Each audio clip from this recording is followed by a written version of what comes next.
டே 60ங்க. இங்கே வந்துட்டு Eid Mubarak celebration லைப்ரரியில் இருந்துச்சு.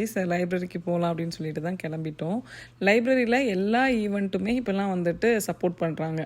எல்லா கம்யூனிட்டியோட எல்லா ஃபெஸ்டிவலுக்கும், இந்தியன் ஃபெஸ்டிவல் எல்லாத்துக்குமே வந்துட்டு சப்போர்ட் பண்ணுறாங்க. அந்த மாதிரி இந்த தடவை பக்ரீத் செலிப்ரேஷன் போயிட்டு இருந்துச்சு. ஸோ அதுக்கு வந்துட்டு நிறைய வந்துட்டு ஆக்டிவிட்டீஸ் இருந்துச்சு கிட்ஸுக்கு. இந்த மெஹந்திலாம் பார்த்தீங்க அப்படின்னா செல்ஃப் சேவிங் மாதிரி வச்சுருந்தாங்க. ஸோ இது வந்துட்டு எனக்கு ரொம்ப பிடிச்சிருந்துச்சு. அது ஜாலியாக வந்துட்டு கையில் எடுத்து ஒட்டிட்டு, ஆக்சுவலாக அந்த ஸ்டிக்கரில் ஒட்டி எடுக்கும்போதே கையெல்லாம் வலிச்சுது. ஆனால் எப்படி தான் பெரிய பெரிய ஆர்டிஸ்ட்லாம் வந்துட்டு கையிலே பிடிச்சி 2 மணி நேரம் 4 மணி நேரம்லாம் போடுறாங்களோ தெரில. அந்த அளவுக்குலாம் எனக்கு சத்தியமாக முடியாது. ஸோ கொஞ்சம் நேரம் அதெல்லாம் பண்ணிவிட்டு அதுக்கப்புறமா லைப்ரரி ஃபுல்லாக வந்துட்டு ரொம்ப நாள் ஆகிடுச்சு இந்த லைப்ரரிக்கு வந்து. அதனால் எல்லாத்தையும் பார்த்துட்டு ஜாலியாக எப்படி சொல்கிறது, நிறைய ஆக்டிவிட்டீஸ் இருக்குங்க பசங்களுக்கு லைப்ரரியில்.